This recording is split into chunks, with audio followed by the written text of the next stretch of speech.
देश के सबसे बड़े राज्य में चुनाव चल रहा हो और सत्तारूढ़ पार्टी प्रचंड बहुमत से 2017 में चुनाव जीती हो और 2022 में उसको रिपीट करने का प्रयास हो रहा हो, तो उस पार्टी का प्रदेश अध्यक्ष जिम्मेदारी होती है 403 विधानसभा सीटों पे जा करके अपने पार्टी का प्रचार करना, चुनाव जितवाना। आम आदमी सोचता है जो वीवीआईपी लोग होते हैं या जो इतनी एनर्जी से मेहनत करते हैं, आखिर वो नाश्ते में क्या लेते हैं, खाते क्या हैं। तो नाश्ते के टेबल पे हम बैठे हैं और हमारे साथ हैं प्रदेश अध्यक्ष भारतीय जनता पार्टी के स्वतंत्र देव जी।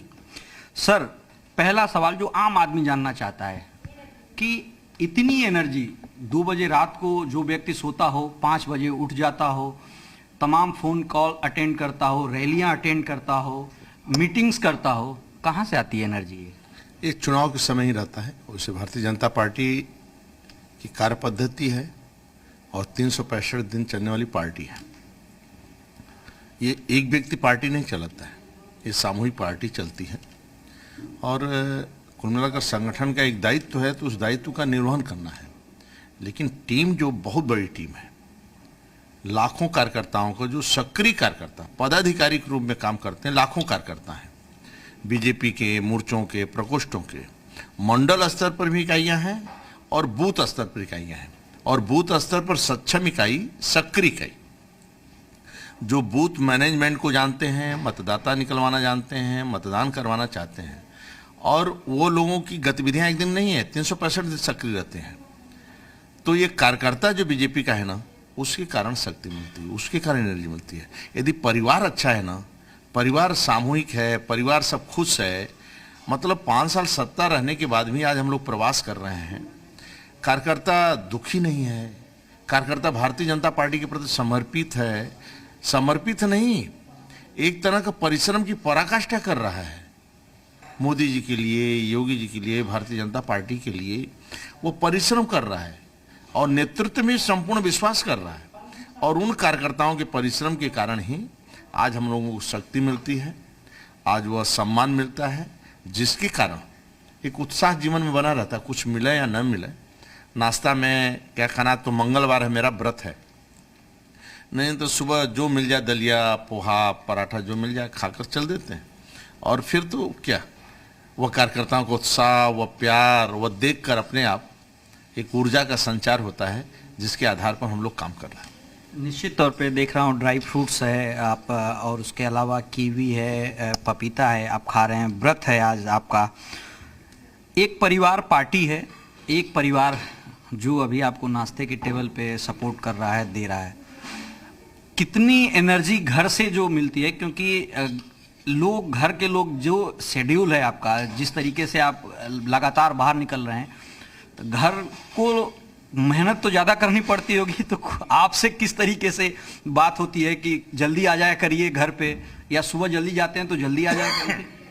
क्या है, परिवार पॉलिटिकल कोई खानदानी भी नहीं है, वो साधारण परिवार के हम लोग हैं। जन्म स्थान मिर्जापुर है, मान लीजिए। उरई में संघ वर्किंग में वहीं प्रथम वर्ष, द्वितीय वर्ष, तृतीय वर्ष संघ के संपर्क में आने के बाद फिर विद्यार्थी परिषद का काम संगठन में रहा, बुंदेलखंड का प्रभारी रहा, फिर युवा मोर्चा का बुंदेलखंड का प्रभारी, फिर जनरल सेक्रेटरी, अध्यक्ष, महामंत्री। तो संगठन का दायित्व तो परमानेंट रहा है और संगठन का कार्य परमानेंट रहा है। इसलिए परिवार, व्यक्तिगत जितना समय मिला वह स्वाभाविक रूप से है, लेकिन परिवार में सामंजस्य रहा और सभी बच्चे और ये सब पढ़ने लिखने में भी और बाकी भी कामों में एक कोई हमें टेंशन नहीं पैदा दी, कोई समस्या भी नहीं बने, और आराम से ईश्वर की कृपा से, माता रानी की कृपा से ये चलता रहा परिवार। इस कारण पूरा समय मिल रहा है संगठन में समय देने का, इसलिए संगठन में भी एक तरह का पूरा समय देकर मैं काम कर रहा हूँ और कोई वैसे मतलब कोई संकट, कोई समस्या नहीं हुआ। नहीं, सही बात, समस्या नहीं। पॉलिटिकली करेक्ट हैं आप, लेकिन परिवार में जो होता है, धर्मपत्नी होती हैं, तो बीच बीच में जो है ज़्यादा हो जाता है, तो एक आध बार जो है हो जाता है कि अच्छा ऐसा नहीं चलेगा, थोड़ा समय तो दे दीजिए। ऐसा कमी रहा नहीं हमारा भी, कहीं मतलब संगठन के बाद सीधे घर पर ही आता हूँ, कहीं उठने बैठने की आदत उतना रही नहीं। यदि कोई बैठके हैं, संपर्क है या किसी से मिलना जुलना है, तभी रहता था। लेकिन नहीं कोई काम है, कुछ नहीं है, तो फिर सीधे घर पर ही आता हूँ। तो घर पर भी रहता हूँ। बाकी भले हम लोग बैठ के, लोग फिर तुरंत दूसरे लोग आ जाते हैं, भीड़ आ जाती है, कार्यकर्ता आ जाते हैं, तो फिर गपशप होता है, समय उतना नहीं दे पाते हम लोग, लेकिन पूरा ध्यान, पूरा ख्याल रहता है, परिवार भी, संगठन भी, सभी में सामंजस्य बैठा कर काम करते हैं। ठीक बात है। आगे सफर अब आज जारी रहेगा, तो समझेंगे एनर्जी को लेकर के कार्यकर्ताओं से किस तरीके से रूबरू हो रहे हैं, और तमाम सारी जो राजनीतिक गतिविधियां हैं उत्तर प्रदेश की, हर उस समीकरण को समझने का प्रयास करेंगे जो भारतीय जनता पार्टी तमाम समीकरण बनाने का काम कर रही है, जनता के बीच में जाने का काम कर रही है, और प्रदेश अध्यक्ष होने के नाते बड़ी जिम्मेदारी है इनके पास। तो पश्चिमी उत्तर प्रदेश से अवध की तरफ और पूर्वांचल की तरफ चुनाव जा रहा है, तो इस पूरी समीकरण को आज पूरे दिन हम प्रदेश अध्यक्ष स्वतंत्र देव जी के साथ रहेंगे, और जी मीडिया उत्तर प्रदेश उत्तराखंड इस बात को समझने का प्रयास करेगी कि चुनावी माहौल क्या है और किसके फेवर में जनता अपना मत प्रयोग कर रही है।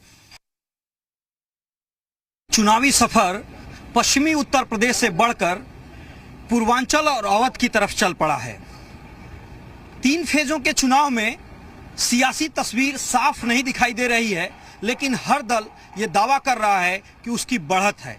इन सवालों का जवाब लेंगे और पूरे दिन आज भारतीय जनता पार्टी के प्रदेश अध्यक्ष स्वतंत्र देव सिंह के साथ रहेंगे और जानेंगे समीकरण क्या है, हकीकत क्या है, अभी फिलहाल माहौल क्या है। एक अच्छा वातावरण है, राज्य के अंदर विकास के नाम पर वोट दे रहे हैं, शांति है, कानून का राज है।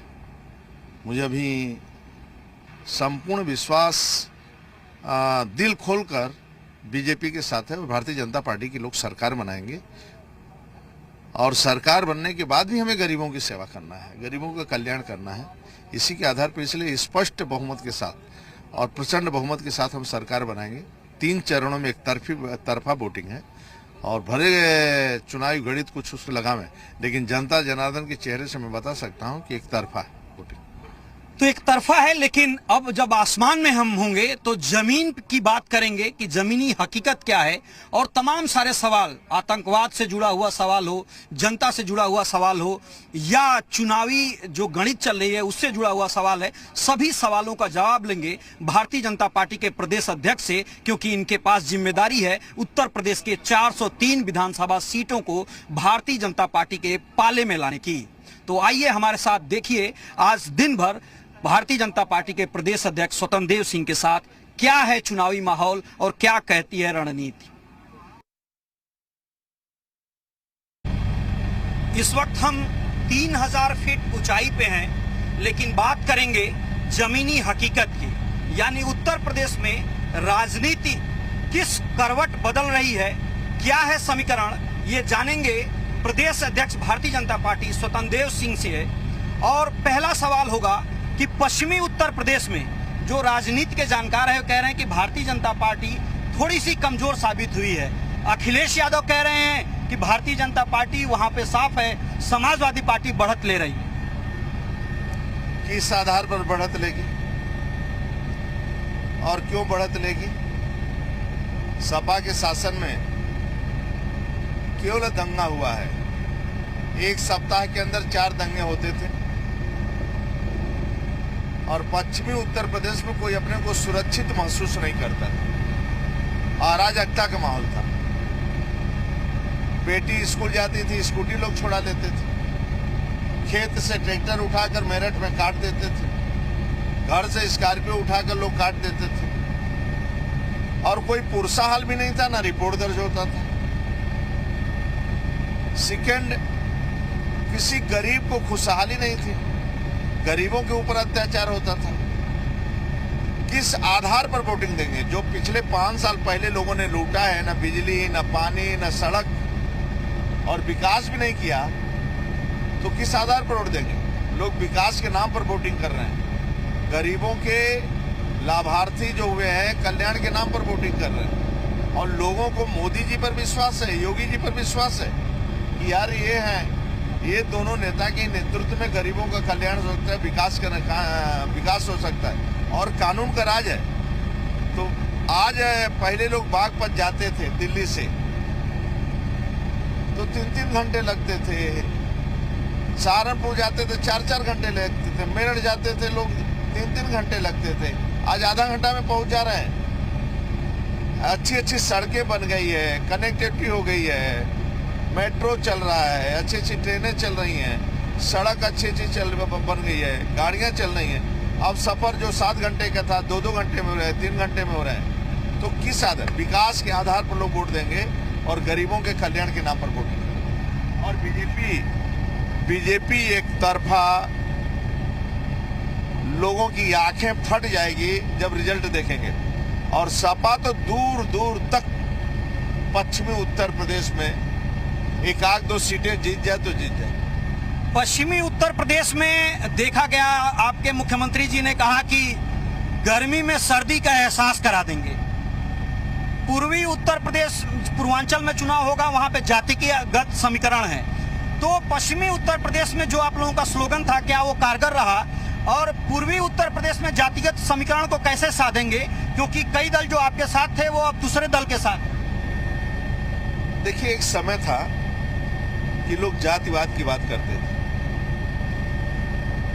और जाति के आधार पर वोटिंग करते थे। आप देखेंगे उत्तर प्रदेश की राजनीति को सपा बसपा ने कभी जातिवाद का नारा, कभी गुंडागर्दी, कभी पूंजीपतियों को टिकट देकर। एक समय था कि वकील नेता बनते थे, अध्यापक लीडर बनते थे। बीच में ऐसा आया कि गुंडे, बदमाश और प्रॉपर्टी कमाकर टिकट लेकर चुनाव लड़ते थे और चुनाव जीतते थे। लेकिन अब आज चुनाव जो हो रहा है 2014 के से और आदरणीय मोदी जी के आने के बाद देश की राजनीति में अब विकास के नाम पर वोट होता है और ईमानदारी के नाम पर वोटिंग होती है। आपके पास ईमानदार नेतृत्व है क्या? विकास के मुद्दे हैं क्या? तो आपके पास सही नहीं, घोर परिवारवाद है, वंशवाद है। तो लोगों का विश्वास परिवारवाद, वंशवाद से उठ रहा है।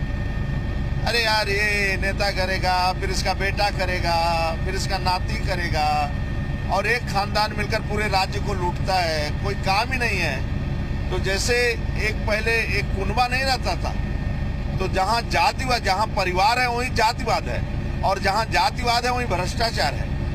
इसलिए 2022 का चुनाव विकास के नाम पर वोट मिलेगा, राष्ट्रवाद के नाम पर वोटिंग होगा, और गरीब के कल्याण के नाम पर वोट होगा, और कानून व्यवस्था के नाम पर वोट होगा कि शांति है। आज एक अधिकारी मेरे को बोला पीसफुल चुनाव। मैं आज तक हमने जीवन में नहीं देखा। कर्नाटका का अधिकारी ऑब्जर्वर और यहाँ में था। तो इतना अच्छा माहौल राज्य का है, न एक दंगा, न फसाद, न गुंडागर्दी, न बम फट रहे हैं। सपा के शासन में रोज बम फटते थे, तो सपा को क्यों पसंद करेंगे लोग? साफ कर देंगे सपा को, मैं गारंटी से कहता हूं। और बीजेपी को प्रचंड बहुमत के साथ सरकार बनाएंगे। आप बात विकास की कर रहे हैं, लेकिन भारतीय जनता पार्टी के बारे में कहा जाता है कि वोट धर्म के नाम पे मांग रहे हैं, और अखिलेश यादव का कनेक्शन आतंक से आप लोग जोड़ रहे हैं। देखिए, अखिलेश जी हमेशा सपा की सरकार आतंकवाद की बात करती है छोड़ने के लिए, मुकदमे वापस की बात करते हैं, आतंकवादियों को वापस। सिमी को लोग प्रसाद देते हैं, सिमी को मुकदमा वापस करने। तो क्या है, सपा के शासन में गुंडों का कल्याण करते हैं, और भारतीय जनता पार्टी सरकार बनती है तो गरीब का कल्याण करते हैं। उनके शासन का संकल्प है गुंडागर्दी, मेरे शासन का संकल्प है गरीबों की खुशहाली। एक फोटो अखिलेश यादव के साथ आप लोग ट्वीट कर रहे हैं, दिखा रहे हैं आतंकी कनेक्शन, क्या है माजरा? वो देखिए, वो लोगों के मुकदमा वापसी की बात करते थे, और उनके परिवार मतलब फोटो उनके साथ है जो तार अहमदाबाद से जुड़ा हुआ था। तो आज से नहीं, केवल वोट बैंक की राजनीति के लिए, चाहे आतंकवाद का मदद करें, केवल वोट बैंक की राजनीति के। लेकिन 2014 के बाद अब वोट बैंक के राज नहीं, ईमानदार आपको रहना पड़ेगा, परिवार से हटना पड़ेगा। न ये जाति से हट सकते हैं, न परिवार से, घोर परिवारवाद। ये सत्ता में आने के बाद केवल लूटना है, और पूरा परिवार खानदान मिलकर लूटता है। आप इनकी हवेलियां देख लीजिए, कोठियां देख लीजिए।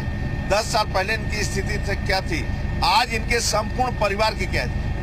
बंदर बांट करते हैं कि डीआईजी की पोस्टिंग राम गोपाल देखेंगे, फला की पोस्टिंग शिवपाल जी देखेंगे, फला की पोस्टिंग वह देखेगा, तो रेट तय हो जाता है, रेट फिक्स है इनका।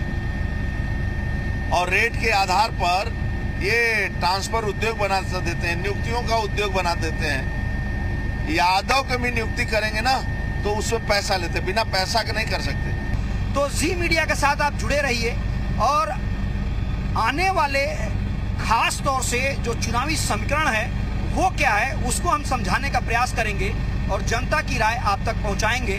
तो अभी सफर आगे और जारी है, तो प्रतापगढ़ में चल करके तमाम जमीनी हकीकत को टटोलने का काम करेंगे।